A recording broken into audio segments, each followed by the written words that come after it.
Oui, oui, oui. Oui, oui. Bon, il y a un groupe à 19, vous m'excuserez pour le manque de précision. On a une petite incertitude. On a Placy.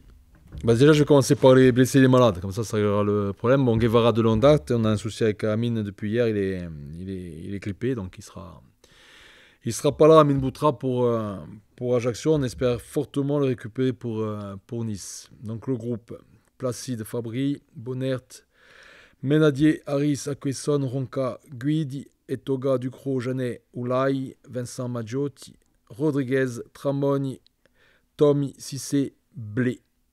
19. Coach, demain ce sera un match forcément particulier, c'est le derby, il faut faire abstraction de tout, du classement, du contexte. Alors vous voyez plutôt votre équipe mettre le bleu de chauffe ou au contraire, il faut rester fidèle à ses principes de jeu?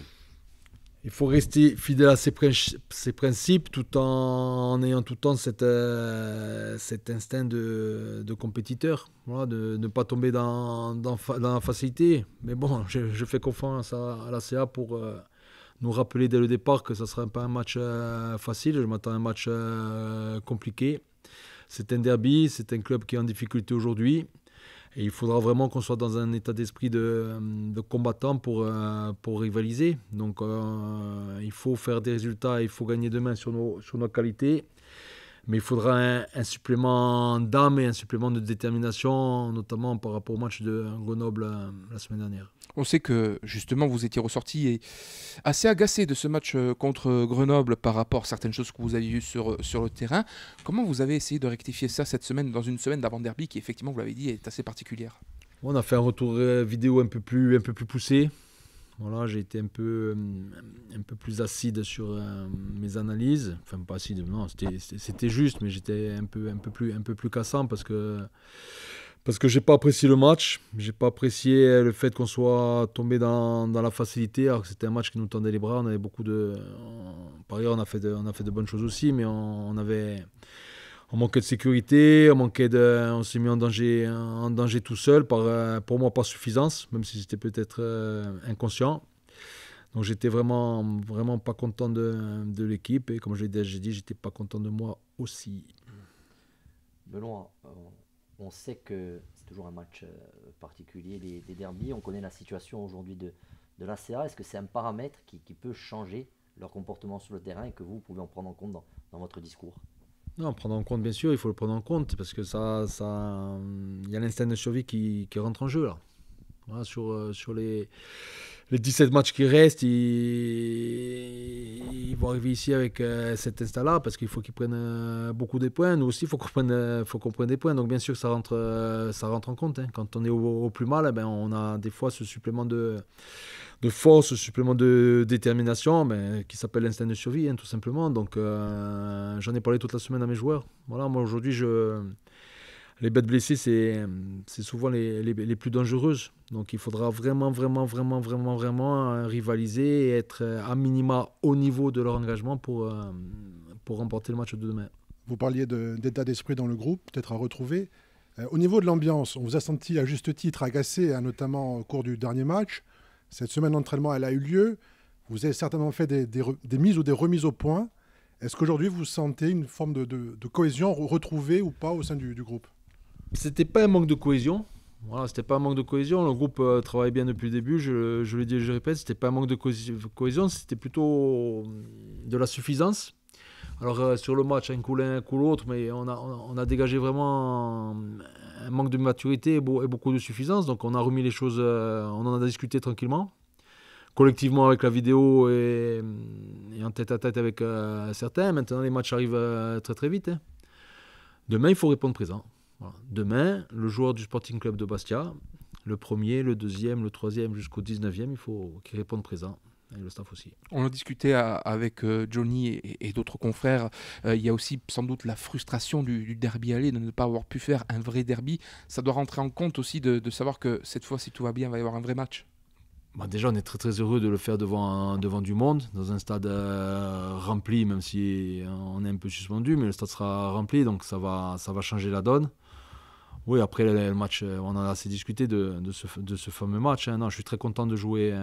J'avais un peu la crainte hier, parce que je ne savais pas trop sur la commission sur quoi on passait ou on ne passait pas. Donc j'avais un peu la crainte. Et quand j'ai vu qu'on avait pris l'amende, j'étais soulagé hier. Non, je suis très content de jouer devant un stade plein.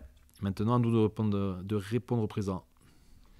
Alors, vous avez dit que dans le groupe 19, il y a Julien Madjot, on a entendu beaucoup de choses depuis le début de la semaine le concernant. Aujourd'hui, quelle est sa situation ? Aujourd'hui, Julien Madjot, c'est un joueur du Sporting Club de Bastia. Chronologiquement, on ne va pas rentrer dans les détails, mais c'est pas Julien Madjot qui a appelé Laval en disant je veux aller à Laval, c'est Laval qui a fait la démarche. Voilà, ça c'est important de le savoir. Après, ça s'est beaucoup emballé là les derniers jours, mais sur rien de concret. Aujourd'hui, comme tous les joueurs du club, Julien est amené à être sollicité. Enfin, les autres joueurs sont amenés à être sollicités et Julien, effectivement, est sollicité. À lui de rester très calme dans sa tête, très très clair, de bien s'entraîner. Et après, il se passera ce qui doit se passer. Mais aujourd'hui, demain, il est dans le groupe. Et puis, peut-être que demain, il marquera le but qui nous fera gagner le match. J'en sais rien. Et peut-être que dans 15 jours, il sera à Laval ou pas. Et peut-être dans 3 ans, il sera encore là. J'en sais rien. Mais il faut rester très très calme et laisser le joueur tranquille. Et le club, le joueur prendront les décisions qu'il faut au bon moment. Mais pour l'instant, il n'y a pas de décision qui est prise. Et j'insiste sur le fait que ce n'est pas Julien qui a appelé Laval. Ce n'est pas le club qui a mis un coup de pied au cul, entre guillemets, pardon, je ne dois pas parler comme ça, à Julien. C'est Laval qui a fait la démarche. Et aujourd'hui, les portes, elles sont entrouvertes. Elles ne sont pas totalement ouvertes, mais elles ne sont pas fermées non plus parce qu'il faut prendre le temps de bien discuter de la situation de chacun, et de Julien et de nous. Peut-être un dernier mot, vous êtes à entraîneur Bastier à Bastia, ça va être votre premier derby Sporting AC en tant qu'entraîneur principal à domicile. Cette charge émotionnelle, comment vous la vivez et comment vous essayez aussi de la transmettre un peu à vos joueurs qui pour certains ont connu que le contexte très particulier du derby aller, qui sont arrivés il n'y a pas longtemps et qui ne connaissent que ça à l'heure actuelle.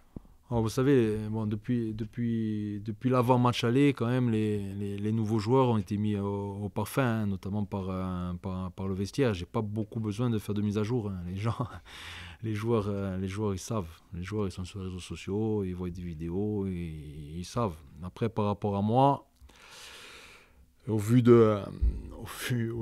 justement de mon manque de maîtrise la semaine dernière, voilà, il va falloir que je sois très calme. Quand je suis calme, je suis bon. Quand je suis moins calme, je suis moins bon. Donc il faut que je sois calme. Et puis j'ai pas de raison de ne pas l'être. Voilà, il faut que je prenne sur moi demain. J'espère prendre beaucoup de plaisir et que les gens soient contents à 22h. Peut-être un mot, vous l'avez dit, sur l'absence de Boutra demain. Est-ce que ça va modifier ce que vous pouvez nous en dire aujourd'hui, mais le système, est-ce qu'il sera maintenu ou pas ? Non, le système ne va pas être modifié. Après, on perd un joueur de percussion, un joueur de différence qui avait fait une très grosse première mi-temps à Grenoble. Voilà, c'est les aléas de la saison. Il avait été fatigué sur l'entraînement de mardi déjà, il n'en avait pas au staff. Hier KO, ce matin KO, donc ça sert à rien d'attendre demain parce que sur la fatigue on peut le péter. Donc bon, à l'heure où je vous parle, il est dans le lit, donc la question elle se pose même pas. Mais j'ai préféré, au vu des informations médicales que j'ai, même si ça fait mal au cœur, il faut être raisonnable. Peut-être un mot aussi sur le mercato, puisqu'on parlait de Madjot. L'absence de Boutra aujourd'hui, est-ce que on sait que vous cherchez notamment un attaquant. Oui.